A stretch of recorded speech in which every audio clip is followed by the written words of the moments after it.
Vamos retomar a sessão desta reunião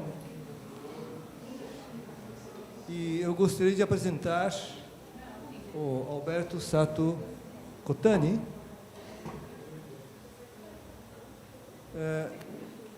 Eu vou apresentá-lo de uma forma que eu o conheci. E eu conheci, eu estava fazendo as contas, eu o conheci há 29 anos. Eu estava participando do 5º Seminário SAL em Santiago e chega o Ramon Gutierrez e diz: Hugo, você conhece o Alberto? E diz: não. E ele, excitado: não, eu preciso te apresentar ao Alberto. E me puxou e me levou até onde estava o Alberto. E a minha surpresa é encontrar o Alberto, e eu supus, ou desconfiei, que o Ramon Gutierrez estava excitado, porque estava juntando, possivelmente, os 2 únicos pesquisadores Nikkeis da América Latina.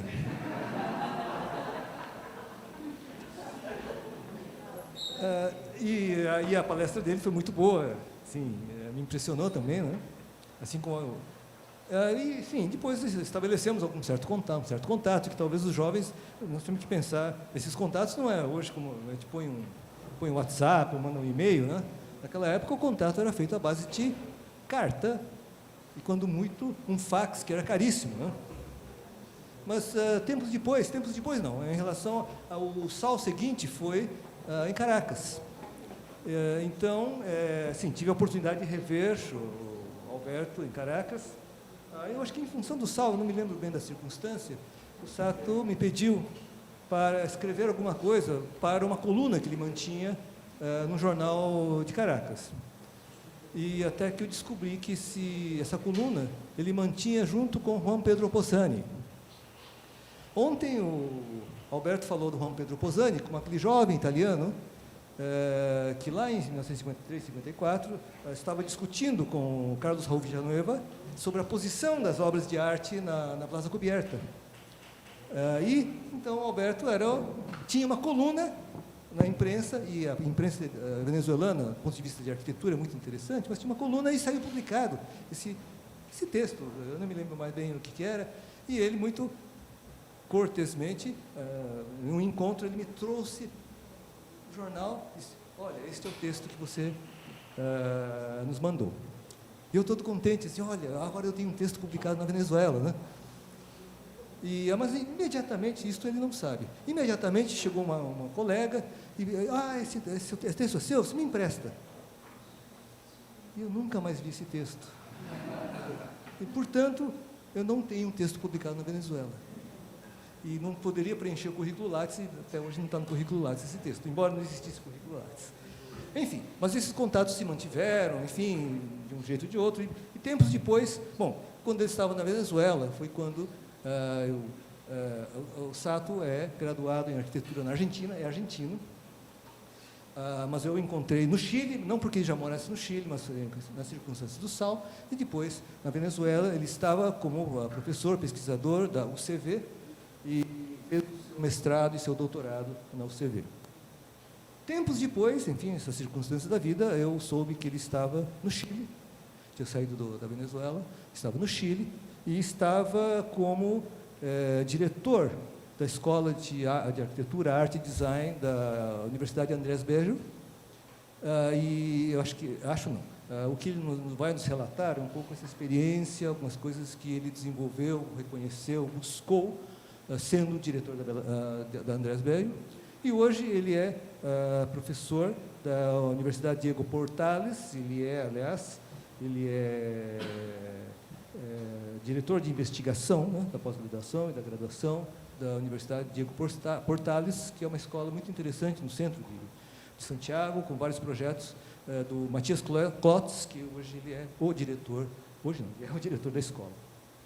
Então, é com muita satisfação que 29 anos depois que eu conheci o Alberto Sato, graças ao Ramon Gutierrez, temos a oportunidade, para mim, a satisfação de ter o Alberto Sato, falando para nós nesta escola pela primeira vez. Então, muito obrigado, Alberto. Bueno, gracias por la invitación, a Joana especialmente, bueno, Renato,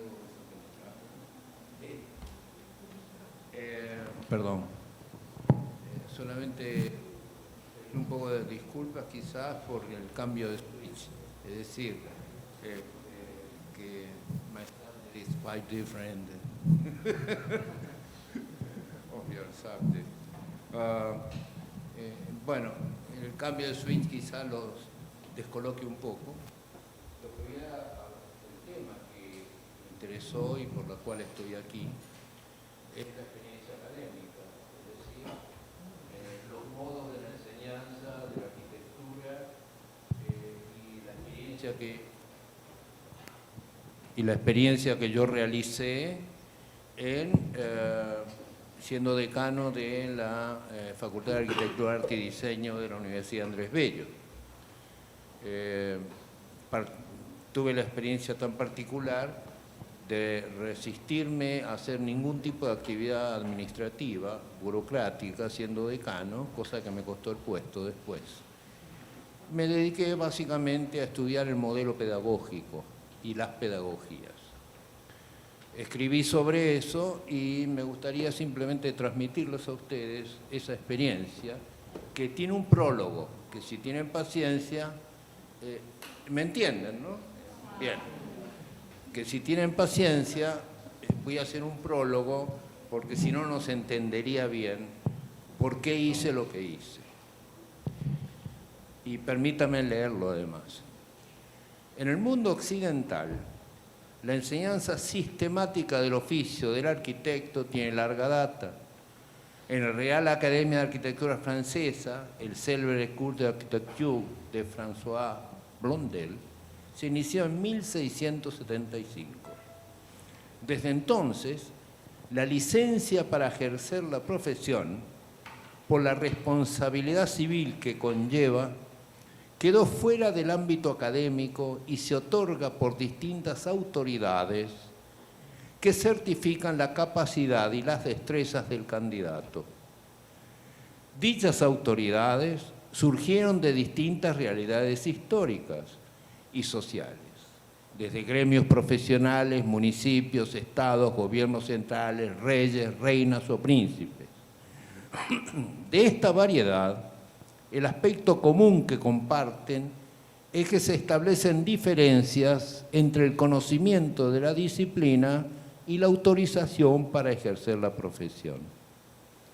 Un antecedente significativo fue la creación del Institute of British Architects de 1834, elevado a categoría real por la reina Victoria en 1866. Denominándose desde esa fecha RIVA, a objeto de, cito, facilitar la adquisición del conocimiento de la arquitectura para la promoción de las distintas ramas de la ciencia relacionadas con ella y para establecer una uniformidad y respetabilidad de la práctica de la profesión. Es decir, uniformidad y respetabilidad de la práctica y para ello acordar los modos a través de los cuales se aprende la profesión. Habida cuenta que John Ruskin rechazaba la idea que este arte se pudiese enseñar en la universidad, lo que todavía hoy es legítimo preguntarse. La clase para el examen voluntario dictada en la Architectural Association para entrar al RIVA, comenzó en 1863, estableciéndose por primera vez el estudio sistemático para la habilitación profesional comprobado por examen dentro de una universidad. En los Estados Unidos, el MIT fue la primera institución académica reconocida por American Institute of Architects para rendir el examen especial en 1865. Así, el examen universitario fiscalizado se aplicó en muchos países del mundo occidental para el otorgamiento del título habilitante de arquitecto. Pero en nuestro continente latinoamericano, la universidad asumió la responsabilidad del otorgamiento del título profesional sin otra fiscalización externa. Y por lo visto, presenta una diferencia respecto al resto del mundo. Se podría arriesgar que la causa no resultó de profundas reflexiones teóricas o pedagógicas, sino de las estructuras institucionales del continente.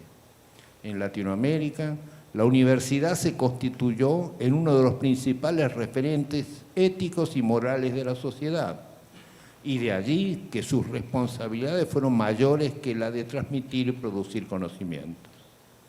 En virtud de esta tradición, la arquitectura se ha mantenido dentro del hermético círculo universitario, una de cuyas consecuencias es que el llamado mundo real aparece a través de su propia mediación. Así, aquí, la universidad otorga licencia vitalicia para ejercer la profesión porque no existen instancias de actualización o condiciones de vigencia. El reclamo de muchos sobre la enajenación de la universidad frente a la realidad y en particular de la distancia entre el ejercicio de una profesión y los saberes adquiridos en las aulas señala al menos un problema que pone en crisis el modelo actual de enseñanza. En síntesis, tratándose de una actividad que otorga responsabilidad civil, o sea, que se puede dañar a personas y bienes en su ejercicio, son los tribunales de justicia quienes intervienen y no la universidad, que en ningún caso podría salir en defensa del arquitecto. La paradoja que la carrera académica otorga mayor jerarquía y atribuciones universitarias a personas que en general están muy alejadas del ejercicio de la profesión, es decir, muy conocedores de la disciplina y poco de la profesión, y ellos son los que en general otorgan los títulos profesionales o dirigen las tesis proyectuales. A este punto se agrega otro. En el contexto del Acuerdo de Bolonia, suscrito por Chile y por Brasil, entre otros, se acogió el acortamiento de la carrera de pregrado, la que precisamente otorga el título profesional, y por lo tanto de allí derivan dos preguntas. ¿Cómo entregar competencias profesionales en una carrera cuya duración actual promedia los 4 años y medio, cuando anteriormente era de 6 años? La segunda pregunta no tuvo respuesta siquiera antes de la reforma.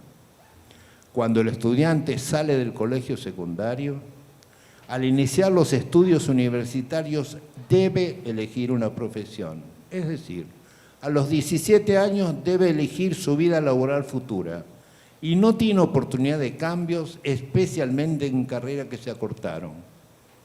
Solo el cambio se produce a costa de comenzar de nuevo. El joven no se puede equivocar, lo cual produce desánimo y un estrés capaz de agravar la cuota de suicidio que actualmente se constituye en un verdadero drama social en la generación millennials. Los llamados conocimientos relevantes, bases para el paradigma pedagógico, aprender a aprender, no solo de la vieja pedagogía de Pestalozzi, sino también de la de Edgar Morin, y asumidas por la UNESCO, deberían ser parte principal de los estudios iniciales universitarios. Pero actualmente, los conocimientos que se podrían llamar profesionalistas o instrumentales del oficio de arquitecto se introducen en los planes de estudio desde el comienzo de la carrera, alterando el sentido universitario del conocimiento relevante hacia una operatividad que en muchos casos descuida los conceptos sobre los cuales se basan. En el campo disciplinar, a los conocimientos relevantes se agrega la necesidad de la experimentalidad proyectual como forma del conocimiento. El ejercicio de la profesión, por su parte, exige del aprendizaje de destrezas y capacidades que permitan abordar las exigencias reales del mercado, pero en la universidad, por su propia naturaleza, estos conocimientos se complejizan con reflexiones teóricas y pruebas y errores que distorsionan la instrumentalidad. De este modo, college y profesionalismo tienen dos finalidades distintas y en consecuencia exigen contenidos y metodologías distintas. El resultado de esta hibridación es que algunos distinguidos arquitectos dan mayor importancia a las influencias personales recibidas en sus años universitarios antes que a un programa de estudios. En este sentido, está vigente la polémica introducida por John Ruskin. Pero debemos recordar que la universidad es aprendizaje sistemático y secuencial de conocimientos en un periodo de 4 años y medio al menos de la vida de alguien, y por eso es cualitativamente distinto que vivir la calle. También es distinto reproducir en ese ámbito el ejercicio de una profesión.